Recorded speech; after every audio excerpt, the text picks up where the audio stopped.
你知唔知聖誕老人喺邊度啊？喺個地球上面，接近啦北極。你揾俾我睇啊！應該呢度。呢度啊？呢度唔啱啊！其實聖誕老人咧應該係芬蘭嚟嘅。傳說聖誕老人其實係嚟自位於芬蘭嘅羅凡尼米聖誕老人村，佢平時就係坐住呢一啲由馴鹿所拉嘅雪車出入㗎啦。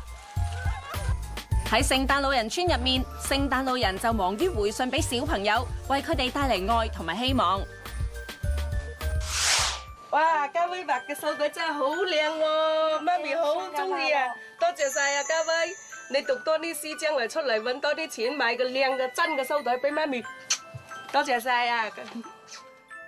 嘉威咁乖，就連住喺芬蘭嘅聖誕老人都被佢所感動，飛越半個地球嚟到香港，就係要分享聖誕嘅喜悅俾世界每一位小朋友。He told me that he also wanted to go around the world and meet children and spread the Christmas joy to them. 小朋友聽故事聽得幾留心，跟住芬蘭聖誕老人仲同大家玩問答遊戲，答中就送禮物。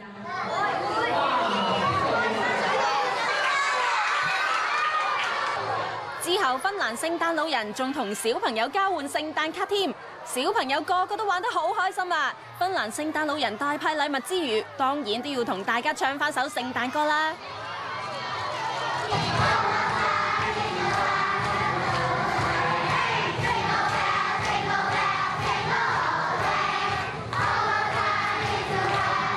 今年咧，我哋好好彩咧，全校嘅學生咧都可以得到一個有心人捐助。